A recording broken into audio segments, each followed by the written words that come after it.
बेगम का पैर। रमैया नाम का एक आदमी विषय में नगर भर में यह प्रसिद्ध था कि जो कोई प्रातः उसकी सूरत देख लेता था उसे दिन भर खाने को नहीं मिलता था।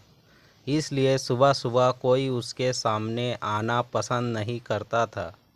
किसी तरह यह बात राजा कृष्णदेव राय तक पहुंच गई। उन्होंने सोचा इस बात की परीक्षा करनी चाहिए। उन्होंने रमैया को बुलाकर रात को अपने साथ के कक्ष में सुला दिया और दूसरे दिन प्रातः उठने पर सबसे पहले उसकी सूरत देखी। दरबार के आवश्यक काम निपटाने के बाद राजा जब भोजन के लिए अपने भोजन कक्ष में गए तो भोजन परोसा गया। अभी राजा ने पहला कौर ही उठाया था कि खाने में मक्खी दिखाई दी। देखते ही देखते उनका मन खराब होने लगा और वह भोजन छोड़कर उठ गया। दोबारा भोजन तैयार होते होते इतना समय बीत गया कि राजा की भूख ही मिट गई। राजा ने सोचा अवश्य यह रमैया मनहूस है, तभी तो आज सारा दिन भोजन नसीब नहीं हुआ। क्रोध में आकर राजा ने आज्ञा दी कि इस मनहूस को फांसी दे दी जाए। राज्य के प्रहरी उसे फांसी देने के लिए ले चले। रास्ते में उन्हें तेनालीराम मिला।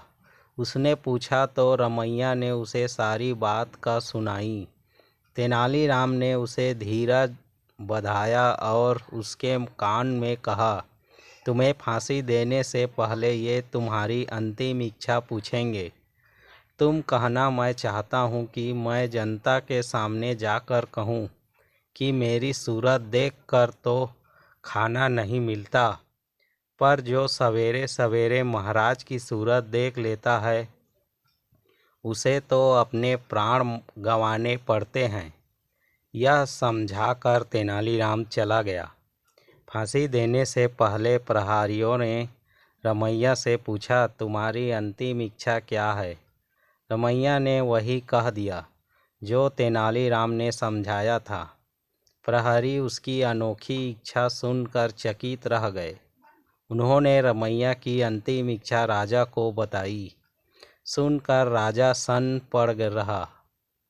अगर रमैया ने लोगों के बीच यह बात कह दी तो अनर्थ हो जाएगा। उन्होंने रमैया को बुलवाकर बहुत सा पुरस्कार दिया और कहा, यह बात किसी में मत कहना।